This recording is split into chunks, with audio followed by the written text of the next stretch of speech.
신명기 11장 10절에서 17절입니다. 신명기 11장 10절에서 17절 우리 같이 한 절씩 교독하도록 하겠습니다. 10절 제가 먼저 읽겠습니다. 내가 들어가 차지하려 하는 땅은 내가 나온 애굽 땅과 같이 아니하니 거기서는 너희가 파종한 후에 발로 물대기를 채소밭에 됨과 같이 하였거니와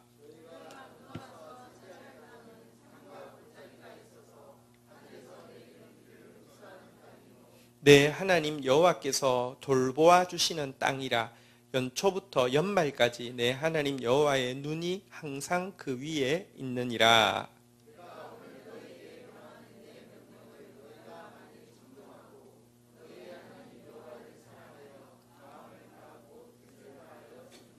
여호와께서 너희의 땅에 이른 비 늦은 비를 적당한 때에 내리시리니 너희가 곡식과 포도주와 기름을 얻을 것이요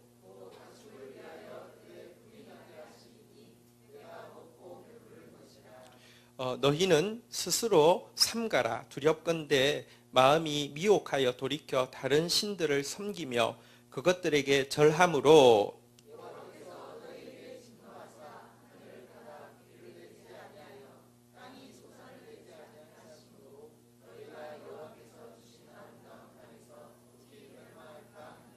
아멘. 오늘 본문 말씀은 신자가 사는 법을 잘 보여주고 있습니다. 우리는 이 세상 가운데 살아갑니다. 세상 사람들과 함께 살아갑니다. 세상 사람들이 사는 삶과요, 신자가 사는 삶이 비슷한 것도 있고 다른 것도 있는데 대부분 어떤 의미에서는 상당히 다릅니다.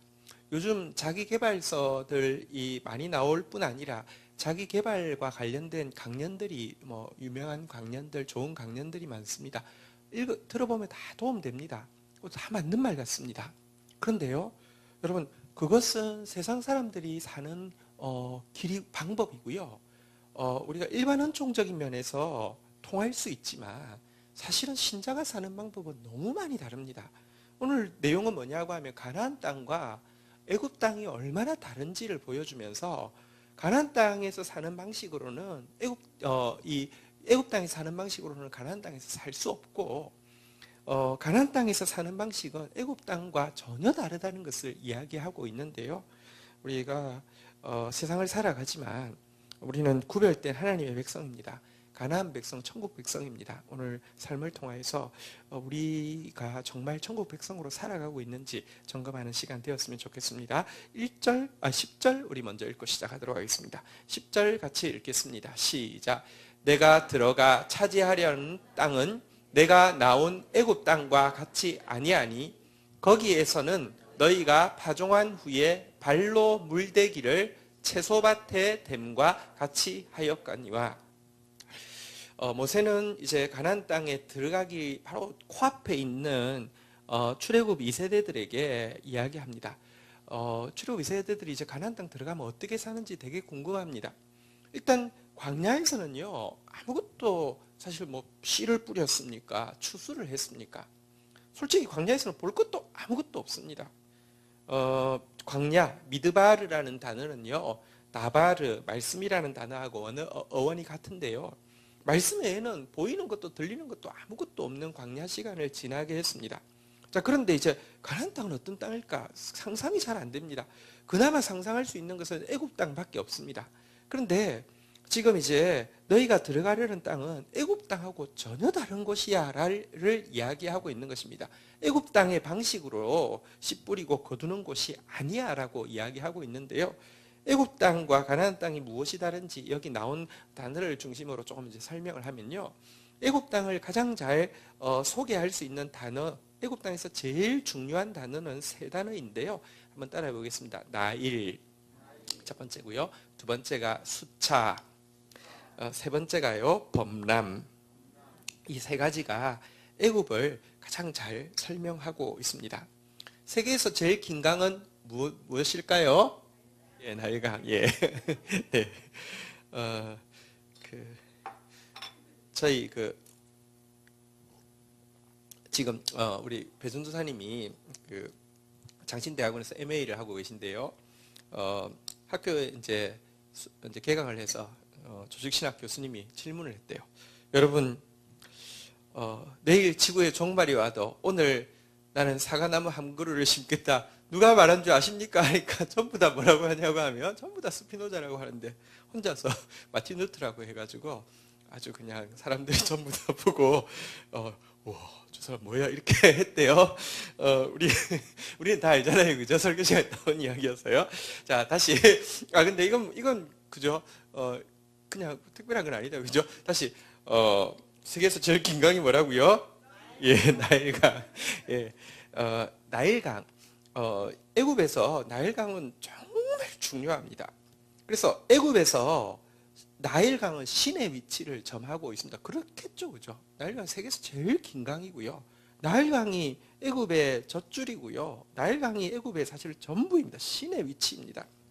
이 나일강은요, 그 물질 문명을 상징합니다. 이것 때문에 부가 쌓이고요. 이것 때문에 권력이 쌓이고요. 어쨌든 나일강, 물질 문명을 상징하는 나일강이 첫 번째 애굽에서 제일 중요한 것이고요.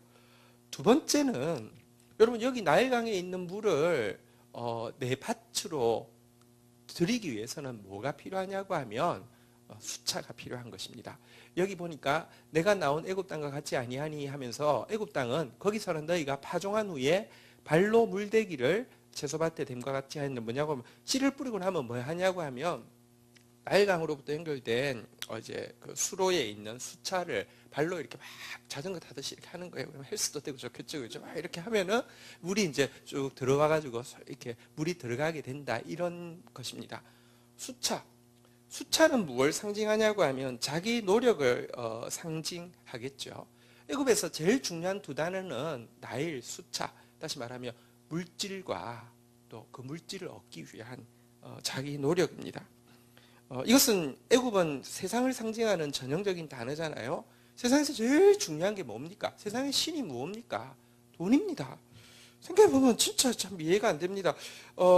그 진짜 부잣집 요즘 그 언론에 나와서 부잣집인데 여러분 남편이 심지어 그 아들이 그 어머니를 막 패고 막 구타를 하고 감금을 하고 너무 무서워서 이제 결국 자살을 했는데 그 이유가 돈 때문에. 근데 돈 진짜 죽을 때까지 써도 다 쓰지 못할 만큼 많은 사람이 왜 그럴까요? 왜냐고 하면요, 돈은 신입니다. 여러분 세상 사람들에게 돈은요 그냥 돈이 아닙니다. 신입니다. 그런데 이 돈과 관련해서 대부분의 사람들에게 있어서 제일 이 중요한 거는 이 돈을 벌기 위한 중요한 것은 무엇이냐? 수차한 거죠. 자기 노력인 거죠. 열심히 돌리는 거죠. 남들이 10번 돌릴 때 내가 100번 돌리는 마음으로 이렇게 막 돌려야 되는 것이죠. 내 삶에 문제가 생기면 뭐부터 챙기냐고 하면 내 노력이 뭐 부족한 것 없었는가? 자기 노력부터 점검하는, 자기 수차부터 살펴보는, 고장난 데가 없는지 살펴보는 것이 세상 사람들이 사는 방법입니다. 근데요, 세 번째 한 가지가 더 있는데요. 이것 때문에 문제는 내가 노력을 막 하면서도 언제 내가 한 모든 노력이 수포로, 그러니까 물거품으로 돌아갈지 모르는 불확실성을 항상 안고 살아가는 것이 세 번째 요인인데요. 애굽에서 세 번째 중요한 단어가 뭐라고요? 범람이라는 것입니다. 나일강은 주기적으로 범람을 하는데요. 문제는 이 범람을 할 때 어디로 얼마만큼 범람할지 아무도 모른다는 것입니다. 그래서요, 내가 분명히 농토를 가지고 있었는데 범람을 하고 내 농토를 깎아서 쓸어가면 갑자기 땅이 없어져 버립니다. 혹은 나는 농토 이만큼밖에 안 됐는데 범람을 해가면서 퇴적토를 이쪽에 쌓아서 이렇게 되면 이렇게도 또 많아지기도 합니다. 근데 대부분은요, 어차피 이 땅이 권력자의 것이기 때문에 소작인들은요, 이래서 죽고 저래서 일이 많아질 수는 있지만 이 범람으로 인해 가지고, 그러니까 뭐 모든 것을 잃기도 하고 좀 더 가지기도 하지만 대부분 힘없는 사람들은요, 범람 때마다 굉장한 피해를 보게 되고요. 권력자는요, 이래도 저래도 자기 것입니다. 그래서 부를 누리게 됩니다. 그런데 항상 권력자들에게 유리한 것은 아닙니다. 신기합니다. 역사에는요, 여러분들 만약에 권력자에게, 우리 사회를 보면 권력자에게 절대적으로 유리하잖아요.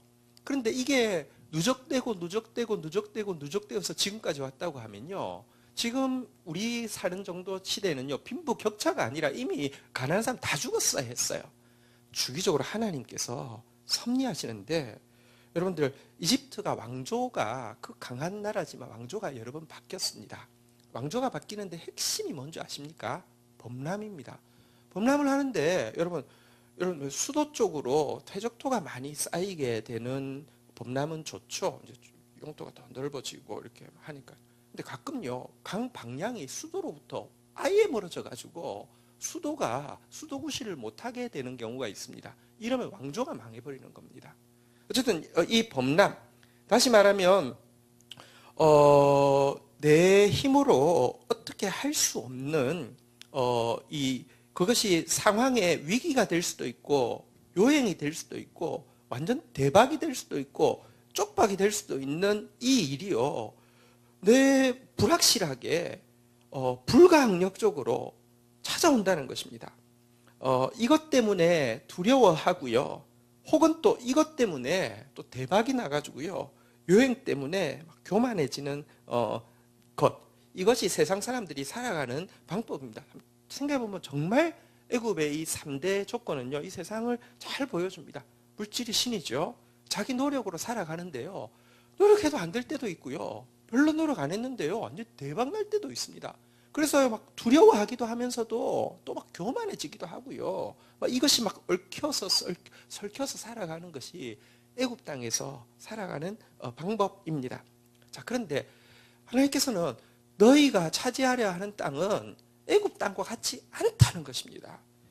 물질 문명이 제일 중요하지 않고요, 자기 노력이 제일 중요하지 않고요, 내가 어떻게 할 수 없는 불확실한, 그래서 요행이 될 수도 있고 불행이 될 수도 있고 그것 때문에 두렵기도 하고 그것 때문에 교만해질 수도 있는 내가 알지 못하는 무언가가 있는 그런 땅이 아니라고 이야기하고 있습니다.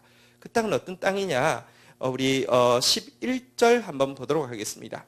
같이 한번 읽도록 하겠습니다. 읽겠습니다. 시작. 너희가 건너가 차지할 땅은 산과 골짜기가 있어서 하늘에서 내리는 비를 흡수하는 땅이요. 여러분, 가나안 땅은 산은 진짜 되게 험합니다. 그래서 산길을 우리는 산길 그러면 강원도가 산길이 많은데, 요즘 강원도 가면 고속도로가 진짜 뻥뻥 뚫려서, 옛날에는 그 대관령 미시령 이렇게 할 때 막 이래 토도하고 막 그랬던 기억이 있는데 요즘은 그러기가 불가능해요. 근데 여러분, 이스라엘 땅에 가보면요, 제일 메인 도로, 그러니까 우리로 치면 1번 도로도요, 1차선, 2차선 이래요. 그러니까 완전히 막 내려갈 때는요, 진짜 무서울 정도로 막 좁고 진짜 이게요, 이스라엘 땅은 못 쓰는 땅이, 우리는 산에도 다 집 짓고 살잖아요, 그죠? 못 쓰는 땅이 되게 많아요. 왜냐고 하면 산 경사가 너무 높아서 이쪽 면은요, 아무것도 없어요. 나무도 없어요. 사실 성경에 보면 예를 들면 흰놈의 골짜기 이런 게 있는데요, 뭐냐고 하면 기드온 골짜기, 흰놈의 골짜기 이런 게 이제 예루살렘 중심으로 있어요. 이쪽은 뭐냐고 하면 경사가 너무 높아가지고 아무것도 못해요. 예를 들면 그런데 시체를요, 예루살렘 도성에서 사람이 죽어서 시체를, 특별히 부정한 사람 죽으면요, 딱 던지면 쭉 내려가가지고, 그래서 이제 거기가 공동묘지가 되고 하는 거예요. 그럴 정도로 경사가 엄청 높아요. 산도 있고 골짜기도 있으니까 여러분, 이런 곳에는 강이 생길 수가 없습니다. 나일강은요, 테이블처럼 평평하니까 큰 강이 흐르는데, 가나안 땅은요, 큰 강 없습니다. 무슨 강이 있어요? 요단강이 있다 그랬죠. 요단강은 제가 말씀드렸지만 요단강은 정말 강도 아닙니다. 평소 때 가면요, 진짜 실망합니다. 제가 이야기 드렸잖아요. 글쎄요, 여기서 한 이 정도 될까요? 진짜 정말 아무것도 아닙니다. 이거 제가 지난번에 이제 이스라엘 분들 와서 섬길 때 저쪽에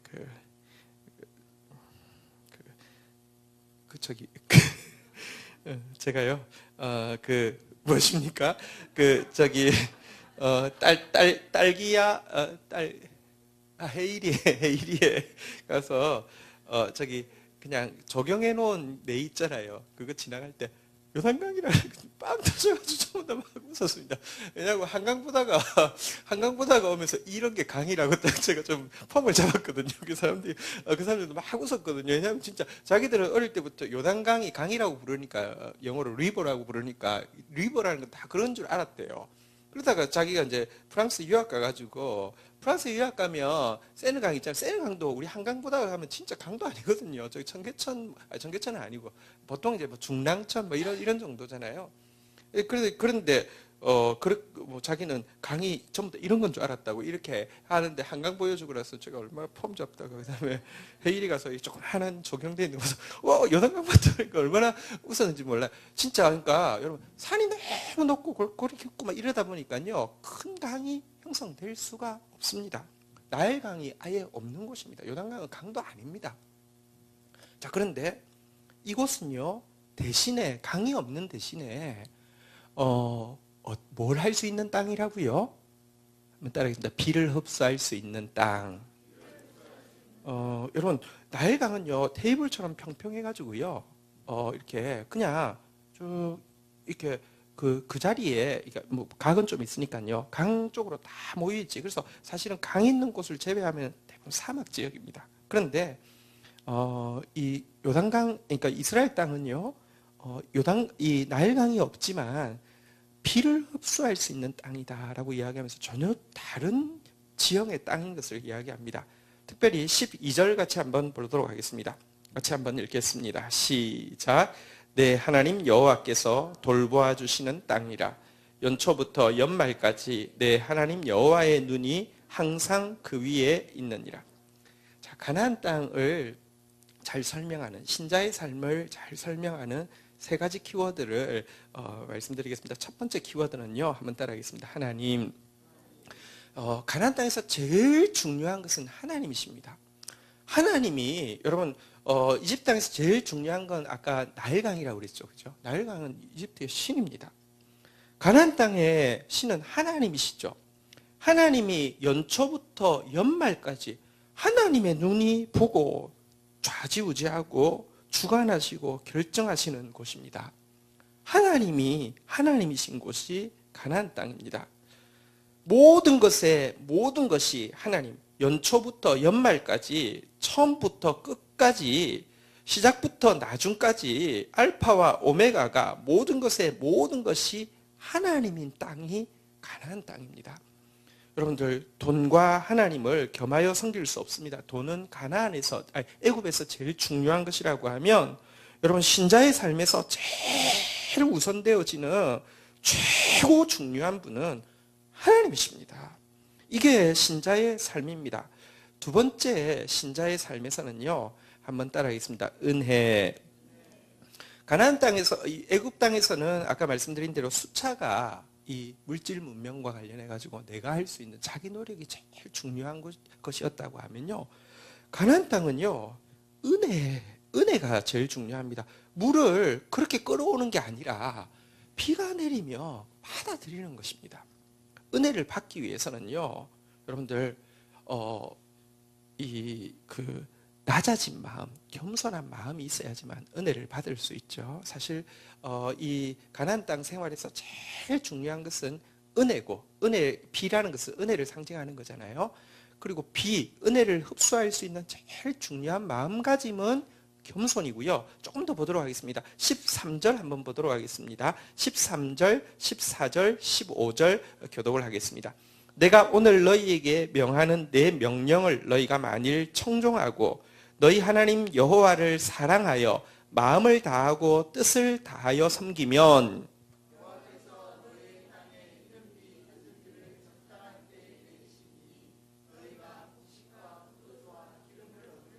15절 같이 읽겠습니다. 시작. 또 가축을 위하여 들에 풀이 나게 하시리니 내가 먹고 배부를 것이라. 자, 이 가나안 땅은 이집트 땅은 나일강의 물을 어떻게 조절해 가지고 사는 곳이라고 하면 가나안 땅은 결국 비가 핵심인데요. 이 비를 받아들일 수 있는 거, 일단은요, 지형은 낮아진 마음, 흡수할 수 있는 땅은 겸손인데요. 13절부터 나온 내용에 보면 이 은혜가 임하게 하기 위해서 제일 중요한 것은요. 한번 따라하겠습니다. 명령을 청종하는 것이다. 이렇게 이야기하고 있습니다. 그런데 계속 제가 이야기하지만 여기서 지금 이야기하는 명령이라는 게 이제 십계명과 그 부칙인데요. 이 명령이라는 것은요. 계약서가 아닙니다. 주종 계약서를 맺어서 이제 너희들 새로운 그 플랜트로 너희들 이제 가는 거야. 여기 이제 새로운 식민지인데 새 식민지를 지금 내가 개척을 해놓고 일꾼이 필요한데 임금은 많이 줄게. 그러니까 너희가 지금 이거 서약했는데 시키는 대로만 하면 밥도 많이 주고 뭐 이렇게 잘 줄 테니까 이거 서약했지. 자 가면은 서약한 대로 지켜야 돼. 이게 아닙니다. 여기서 명령이라는 것은요. 계속 이야기하지만 주종 계약서가 아니라 혼인 서약서입니다. 그래서 이 명령을 지킨다는 말을 무엇이라고 달리 이야기하고 있습니까? 한번 따라하겠습니다. 여호와를 사랑하여 마음을 다하고 뜻을 다하여 섬기면, 그러니까 이 하나님의 명령을 청종한다는 것을 무슨 계약을 잘 지키는 것이 아니라 온 마음 다해서 사랑하는 것입니다. 신부가 신랑을 온 마음 다해서 사랑하는 것처럼 하나님을 온 마음 다해서 사랑하라는 것입니다. 이것이 온 마음 다해서 사랑하는 것이 14절에 나오는 바로 이 적당한 때에 임하는 이른 비와 늦은 비, 다시 말하면 은혜를 내리게 하는 통로가 될 것이다. 이렇게 이야기하고 있습니다. 가나안 땅에서 제일 중요한 거 하나님이고요. 하나님에게서 내리는 이 은혜를 받아들이는 제일 중요한 것이 이 순종인데요. 순종은 사랑의 표현이지 여러분 두려움의 표현이 아닙니다. 오늘 GT 본문에도 나왔지만 사랑하지 않고는 순종할 수도 없지만 예를 들어 사랑이 아닌 이유로 순종한다고 하면 예를 들어 그런 거 있잖아요. 11조를 내라. 자, 근데 이 이유가 여러분 물질적 탐욕 때문에 돈 놓고 돈 먹긴데 야 이거 남는 이율이 높아. 여기 하면 완전 대박나. 이거요 성경에서 그렇게 11조 가르치지 않습니다. 절대로 그렇게 가르치지 않습니다. 이런 순종은요 아무 의미가 없습니다. 제가 과거에 어떤 교회에 어떤 집사님 두 분이 있는데 그 두 분 다 저희 부서의 교사셨어요. 제가 초등부 맡아 있었는데 한 분은 남자 집사님이고요. 안수 집사님이고 한 분은 여자 집사님인데 장로님 부인이셨어요. 근데 이 두 가정이 전통적 라이벌이었어요. 어떤 라이벌이냐고 하면 뭐랄까 이제 누가 11조 많이 내느냐 이제 이 라이벌이었어요. 치열해요. 진짜 장난 아니에요. 근데 여러분 그게 왜 그렇게 되냐고 하면 그게 내가 하나님 앞에 복받은 증거고 혹은 내가 하나님 앞에 얼마나 잘하고 있는지 이 증명이기 때문에요. 막 경쟁을 하는데 장난 아니에요. 그러니까 항상 경쟁자니까 레크레이션 할 때도요. 만약에 그 레크레이션 할 때 그 두 사람 붙어 있으면 와 이거 장난 아니에요. 이거 뭐 전쟁터예요. 왜 그러세요? 사랑 아니고는 순종 제대로 할 수도 없지만 사랑 없는 순종 아무 의미 없습니다. 근데 여러분 진짜 하나님 앞에서 사랑 때문에 순종하면요 은혜가 이른 비와 늦은 비가 한번 따라하겠습니다. 적당한 때에 내리시리니. 꼭 기억하십시오. 나는 하나님 앞에 헌신하는데 나는 하나님 앞에 기도하는데 나한테는 은혜가 안 임하고 저 사람은 내가 보니까 기도도 나보다 적게 했고 11조도 나보다 적게 바쳤는데 왜 저 사람은 되지? 왜 나는 안 되지? 막 이렇게 생각을 할 수 있습니다. 꼭 기억하십시오. 신앙생활은요 여러분 상대평가가 아니라 절대평가입니다. 여러분 우리가 하고 있는 것은요 경쟁이 아니라 경주입니다. 경주란 무엇이냐고 하면요 나는 트랙이 500m 달리기 선수고요. 옆 사람은 1km 선수고요. 옆 사람은 마라톤 선수고요. 옆 사람은 100m 선수입니다. 여러분 종합운동장 같은 데 가면요. 무슨 소년체전 이런 것만 해도요. 한 트랙에서 여러 명 뜁니다. 아십니까? 나는 지금 100m 뛰고 있는데 옆 사람은 내가 지금 예를 들면 마라톤 뛰고 있는데 옆 사람 100m 뛰는데 내보다 훨씬 빨리 가잖아요. 그럼 놀래가지고 뛰면 같이 뛰면 됩니까? 그럼 중간에 퍼집니다. 아무 상관없습니다. 더 뛰라고 하세요. 아무 상관없어요. 나는 하나님께서 나에게 주신 부르심을 쫓아가면 될 뿐입니다. 신앙은요, 경쟁이 아니라 경주입니다. 상대평가 아니라 절대평가입니다. 하나님하고 나하고 관계이지 남은 중요하지 않습니다. 그래서 남이 잘하고 있으면요, 더 기뻐하십시오. 사실은요, 또 우리는요, 그리스도의 몸의 한 지체입니다. 꼭 기억하십시오. 입이 먹지만 입이 먹다가 막 꾹꾹 씹어서 혀가 넘길다가 생각해 보니까 이거 나 씹어서 남 좋은 일만 하네. 이거 봐라. 내가 다 씹었는데 이러고는요 막 이 사이에 막 꼭꼭 막 찡겨두고 낑겨두고 막 이럽니까? 안 그러잖아요. 혹시라도 찡겼으면 혀한테 부탁해서 좀 훑어달라고 이렇게 넘기잖아요. 왜냐고 하면 내가 안 가지고 있어도요 몸에 가면 그게 또다시 피가 되고 살이 돼서 다 나한테 오는 거예요. 우리는 그리스도 안에 다 지체고요.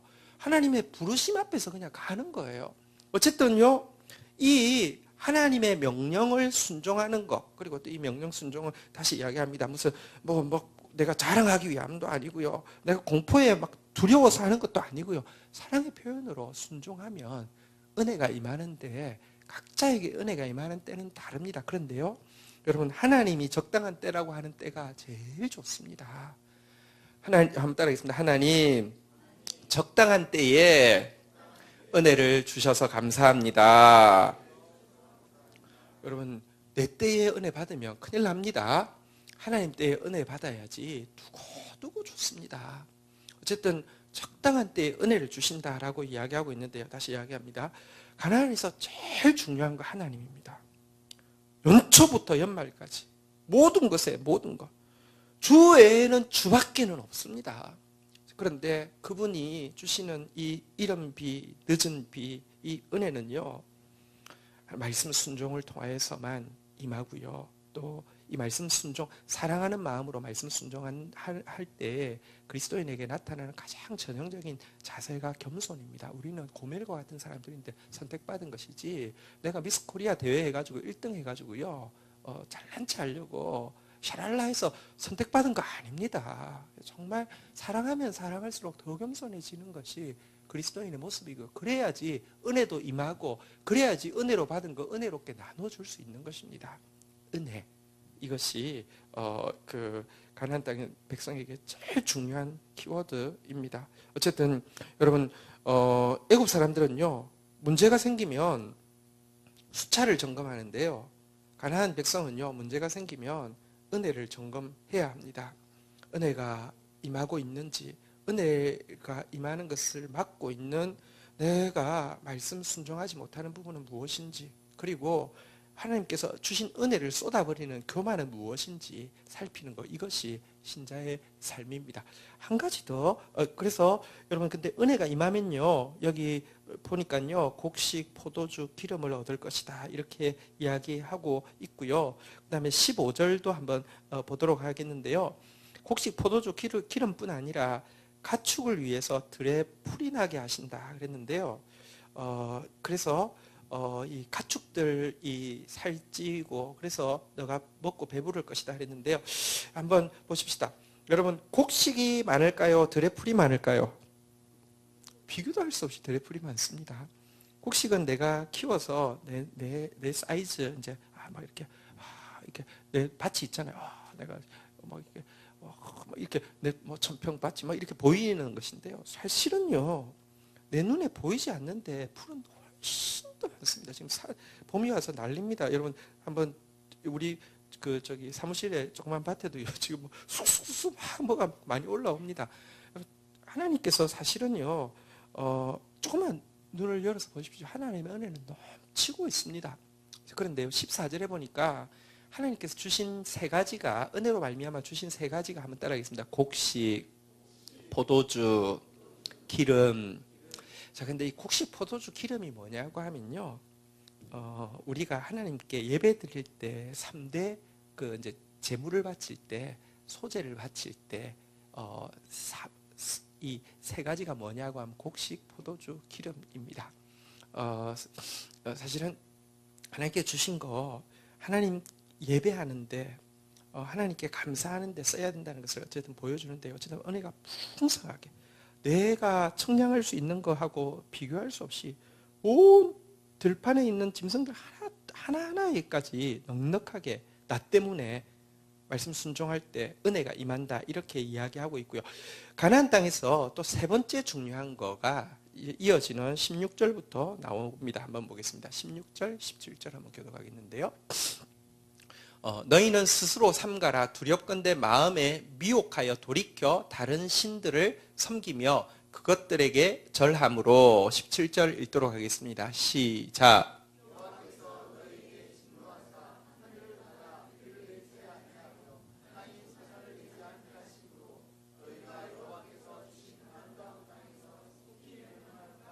가나안 땅에서 또 제일 무서운 거, 애굽 땅에서 제일 무서운 것은요, 범람이라고 말씀드렸습니다. 두렵습니다. 또 왜냐면 진짜 그 들판에 사는 사람 다 쓸려 내려갑니다. 자기 뭐 갖고 오는 거 막 다 쓸려 내려갑니다. 그러면서도 이게 요행이 되기도 하고요.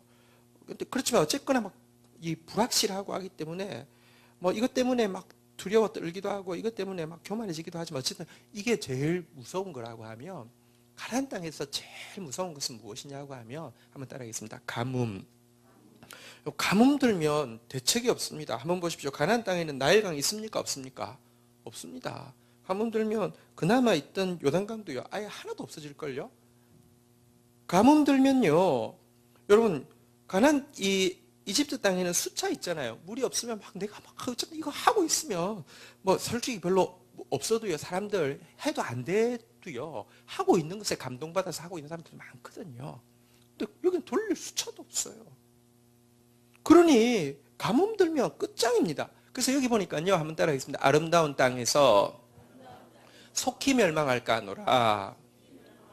이집트 땅은 가뭄 들어도요, 나일강이 여러분 거기 다 마르려고 하면 얼마나 걸리겠습니까? 가뭄 들어서 보통 때는 한 시간 돌리면 물 됐는데요, 가뭄 들어서 막 3시간 돌려야 돼도 괜찮잖아요, 그죠? 근데 가나안 땅은 방법이 없습니다. 가뭄 들면요, 속히 멸망할 수밖에 없습니다. 근데 이 가뭄은 애굽 땅에 범람하고는 달리 원인이 분명히 있습니다. 그래서 무엇이냐고 하면 하나님과의 관계를 깨뜨리는 우상숭배라는 죄라고 정확하게 명기되어 있습니다. 16절에 보니까 너희는 스스로 삼가라. 두렵건대 마음에 미혹하여 돌이켜 다른 신을 섬기며 그것들에게 절함으로. 우상숭배라는 죄가 이 하늘의 문을 닫는 가뭄의 원인으로 정확하게 기록되어 있습니다. 우상숭배는 우리가 지금 계속 이야기하고 있지만 사실 무언가 다른 대상이 아닙니다. 그리고 자기를 높이는 것입니다. 자기 지정의가 높아지면요, 이게 우상숭배입니다. 우상숭배는 여러분 하나님하고 상관없을 때만 있는 게 아닙니다. 여기 보면 우리가 하나님 은혜로 말미암아, 하나님 축복으로 말미암아 잘 되고 나서도요, 내 노력으로 했다고 자랑하고 혹은 막 교만해지고, 이것도 우상숭배입니다. 어쨌든 여러분들 안 될 때만 아유 하나님에서 안 되니까 딴 거 한번 해보자, 이게 아닙니다. 잘 돼도 우상숭배할 수 있고요, 안 돼도 우상숭배할 수 있고요. 솔직히 말하면 원죄를 가지고 있는 원죄 자체가 자기가 하나님 된 것이기 때문에 언제든지 우상숭배할 수 있는 것이 우리입니다. 그런데 이 우상숭배는 하늘의 문을 닫고요, 17절에 나오는 대로요, 이 은혜가 끊어지게 하고요, 그래서 아름다운 땅에서 속히 멸망하게 하는 것이라는 거, 이것을 우리가 알아야 합니다. 그래서 여러분, 성도는요, 문제가 생길 때 내가 지금 하나님보다 높이고 있는 건 무엇인지, 내 지식을요 하나님보다 더 믿는 사람이 있습니다. 내 감정, 여러분 내 감정 상하면 아무것도 소용없어요. 내 의지, 내가 하려고 했던 게 안 되거나 내가 하려고 했던 거를 부족하다고 이야기하면 가인처럼 여러분 뭐 다 죽여버립니다. 이런 부분이 무엇인지 분명히 살펴야 할 것입니다. 자, 그런데 먼저 지금 이제 애굽 땅하고 가나안 땅이 어떻게 다른지를 제가 좀 같이 나누었는데요. 신자가 가나안 땅의 백성으로 살기 위해서 제일 중요한 첫 번째 결단이 필요합니다. 한번 따라하겠습니다. 애굽 땅이 가나안 땅이 아니고 가나안 땅이 가나안 땅입니다. 이 지금 무슨 말인지 잘 모르겠죠? 한번 따라하겠습니다. 애굽 땅이 젖과 꿀이 흐르는 땅이 아니고 가나안 땅이 젖과 꿀이 흐르는 땅입니다.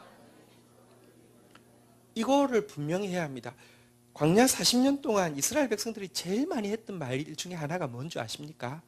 애굽 땅이 젖과 꿀이 흐르는 땅이라는 것입니다. 한번 확인해 볼까요? 민수기 16장 13절 한번 보도록 하겠습니다. 민수기 16장 13절 같이 한번 읽도록 하겠습니다. 시작.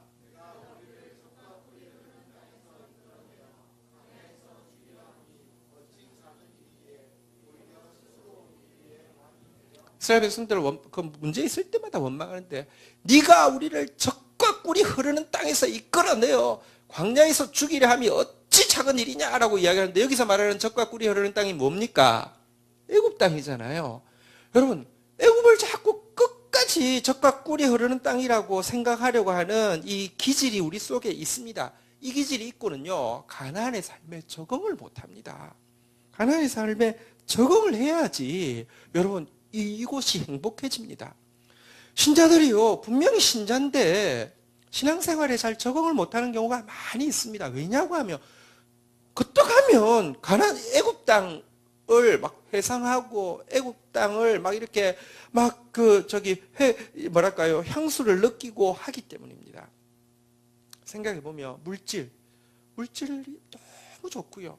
자기 노력 내가 하고 있는 만큼 뭐가 될 것 같으니까 너무 좋고요. 또 여행이 아니면 이게 뭐 사실은 뭐 이게 뭐랄까 이게 잘 모르는 여러분 일확천금이나 대박 막 좋아하는 거 뭐 한방 좋아하는 거 이런 기질이 신앙생활에 여러분 있어서는 안 됩니다. 신앙은요 막 대박 한방 이러지 않습니다. 하나님은 당신의 신부로 우리를 만들어 가시고요. 여러분들 우리를 그래서 자꾸 나무라고 이야기하는 나무가 대박 나는 경우가 있습니까? 나무는요 딱 적당한 때만큼 적당하게 자라지 여러분 절대로 나무가 갑자기 대박 나고 이러지 않습니다. 근데 계속 그 생활을요 자꾸 동경하고 틈만 나면 그때가 좋았다고 자꾸 이야기하는 기질이 있고는요 우리가 절대 가나안의 삶 다시 말하면 하나님을 모든 곳에 모든 것으로 삼고 하나님의 말씀에 순종하면서 그의 은혜를 사모하고 그리고 문제가 생길 때마다 자기 안의 우상을 끊어내고 돌아보는 이 삶에 적응을 할 수 없는 것입니다. 여러분 나일강의 그 많은 물보다 하늘에서 임하는 적당한 때에 임하는 은혜가 훨씬 더 소중함을 우리 매일 고백해야 합니다. 우리가 찬송가에 보면 그러니까 우리가 이제 막 사모할 때 이제 막 소낙비가 내리기를 원하는 그런 마음막이 찬송가들이 있는데요. 근데 실은요 딱 성경에서는요 이른 비, 늦은 비, 단비, 이슬 전부 다 사실 막 강한 비가 아닙니다. 때가 되어야지만 임할 뿐더러 막 강하고 그렇지 않습니다. 그런데요 주의 이슬은 빛난 이슬이라 죽은 자가 이제 살아난다고 표현할 정도로요 하나님이 주시는 은혜는요 진짜 우리를 소생시키는 힘이 있습니다. 어쨌든 여러분들 애굽의 나일강, 애굽의 수차, 애굽의 범람 이 단어들 우리 속에서 지워버리시고요. 다시 한번 따라하겠습니다. 하나님, 은혜, 그리고 이제 우리가 이 가뭄 앞에서 끊임없이 우상 숭배를 돌아보는 저희들이 되어야 되겠습니다. 요엘서 2장 23절 읽고 우리 기도하면서 나갈 겁니다. 요엘서 2장 23절 한번 보시죠. 요엘서 2장 23절, 열 2장 23절. 같이 한번 읽도록 하겠습니다. 요 2장 23절 아까 게 맞습니다. 예, 우리 같이 한번 읽도록 하겠습니다. 시작.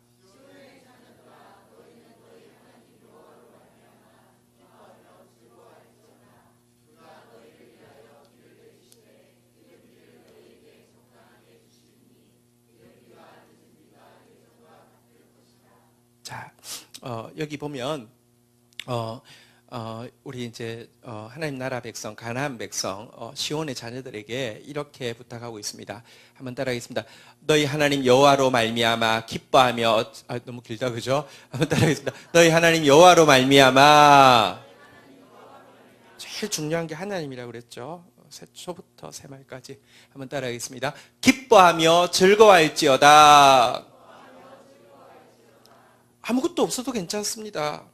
여러분 하박국이 무화과 나무 잎이 마르며 포도 열매 없으며 감람나무 거치고 논밭에 식물 없으며 우리의 소가 없고 외양간 양이 없어도 여호와로 인하여서 즐거워한다 그랬습니다. 하나님 계십니다. 나일 없어도 괜찮습니다. 하나님 계십니다. 하나님 정확하게 보고 있습니다. 한순간도 눈을 떼고 있지 않습니다. 여러분들 하나님으로 말미암아 기뻐하는 사람이 시온의 자녀고요. 가나안의 천국 백성입니다. 그가 너희를 위하여 비를 내리시되 이른 비를 너희에게 적당하게 주시리니 이른 비와 늦은 비가 이전과 같을 것이라 라고 이야기하면서 하나님께서 이른 비, 늦은 비를 적당하게 주실 것이다. 이전과 같을 것이다. 은혜가 있을 것이다. 이렇게 약속하고 있는데요. 이 표현이 조금 한 가지만 설명하고 마치려고 하는데요. 여기 보니까요. 한번 여기 단어를 좀 한번 보도록 하겠는데요. 여기 한번 따라하겠습니다. 적당하게. 자, 그다음에 비를 적당하게 예전과 같을 것이라. 자, 비를 적당하게 주셔서 예전과 같을 것이다. 이렇게 되어 있는데요. 여기 지금 방금 비라고 했던 이 단어가요. 비도 되고요. 또 교사도 됩니다. 그 다음에 적당하게라는 단어가요. 적당하게도 되고요. 의라는 단어도 됩니다. 예전과 같을 것이라 라고 하는 단어가요. 예전과 같을 것이다. 번역 맞습니다. 그런데 이게 먼저도 됩니다. 그러니까 같은 단어인데 두 가지 뜻이 있는 겁니다. 그래서 다시 한번 따라하겠습니다. 비를 적당하게 주시리니 예전과 같을 것이라. 근데 이걸요, 아까 비를이라는 게 교사라고 했고요. 적당하게가 의라고 했고요. 이 예전과 같을 것이라는 게 먼저라고 했는데요. 한번 따라하겠습니다. 먼저 의의 교사를 주시리니. 그러니까 비를 적당하게 적당하게 주시리니 예전과 같을 것이라 이 말이요. 먼저 의의 교사를 주시리니 이 해석으로도 같은 단어 그러니까 그 뜻이 이제 이런 뜻이 있기 때문에 이렇게 해석할 수 있습니다. 무슨 말이냐고 하면 24절 한번 볼까요? 제가 지금 여기도 보니까 이제 포도주, 기름, 밀 이제 이게 나왔는데요. 그 요엘서에서는요. 지금 하나님의 은혜가 임하게 될 것인데 이 은혜가 임할 때에 먼저 의의 교사가 임하시고 그 후에 성령이 임하시고 그 후에 완전한 은혜가 이루어진다는 이야기를 하고 있습니다. 늦은 비, 이른 비, 은혜라고 했는데요. 우리가 이제 은혜라는 단어도 하도 익숙하니까 은혜 주십시오 하는데 구체적으로 은혜가 임한다는 게 뭘까요? 비가 적당하게 임한다는 게 예전과 같이 임한다는 게 구체적으로 무엇이냐? 다시 한번 따라하겠습니다. 먼저 의의 교사를 주시리니 먼저 의의 교사를 주신다. 여러분 은혜가 임하려고 하면 아까도 봤지만 이 은혜라는 것이 순종을 통해서 임한다고 말씀드렸죠. 겸손한 자에게 순종을 통하여서 은혜의 비가 임한다고 했는데, 은혜가 임하려고 하면요, 표시가 납니다. 의의 교사가 먼저 들어온 사람은요, 은혜가 반드시 임합니다. 말씀을 들을 때 이 말씀이 의의 교사시잖아요. 사실 이제 이 의의 교사라는 것은 이제 예수님을 상징하고요. 성령이 오시기 전에 예수님께서 오실 것이다. 예수님께서 오시고 나서, 성령이 오시고 나서 완전한 은혜, 진짜 가나안이 이루어진다. 이제 이게 요엘서의 예언인데요. 의의 교사. 여러분, 궁극적으로는 예수님이지만 하나님 말씀을 이제 상징한다고 보십시다. 여러분, 은혜가 임할 사람에게는요, 의의 교사가 먼저 들어갑니다. 삶에 뭐 이렇게 우리가 은혜 그러면 삶의 축복을 아니면 뭐 그냥 위로를 받는 거, 아니면 그냥 뭐 이렇게 마음이 따뜻해지는 걸 자꾸 은혜라고 생각합니다. 아니요. 그거는 은혜일 수도 있고 은혜 아닐 수도 있습니다. 중요한 것은요, 은혜 받을 사람에게는요, 먼저 의의 교사가 하나님 말씀이요, 들어가서 때로는 찌르고요, 때로는요, 아무것도 없는데 확신을 주고요. 이게 먼저 돼야지 진짜 은혜가 임하는 겁니다. 우리 공동체에 저는 올해 의의 열매가 가득할 거라는데, 이 의라는 단어가 제가 아까도 이야기했지만 이제 그 적당하다는 단어인데요. 의의 열매가 가득할 것이다 그랬는데, 눈앞에 아무것도 보이지 않는다 할지라도 이 말씀이 먼저 들어오고 믿어지는 것, 이것이 의의 열매가 가득한 이 은혜의 때에 출발이 되어져야지만 그 은혜가 헛되지 않습니다. 어쨌든 우리 공동체 다시 한번 따라하겠습니다. 하나님, 은혜, 가뭄. 여러분들 이 가뭄을 끊어내는 우상 숭배 철저히 배격하시고요. 이 은혜가 임할 수 있도록 말씀에 순종하고, 특별히 의의 교사, 의의 말씀이 먼저 우리 삶 가운데 임할 수 있도록 하나님 앞에 매달리고요. 그래서 하나님이 주님 외에는, 주 밖에는 연초부터 연말까지 모든 것이 하나님이 되시는 이 가나안 백성으로서의 삶을 살아가기를 주의 이름으로 축원드립니다. 우리 같이 한번 자리에서 일어서시겠습니다. 우리 함께 찬양하며 나가도록 하겠습니다.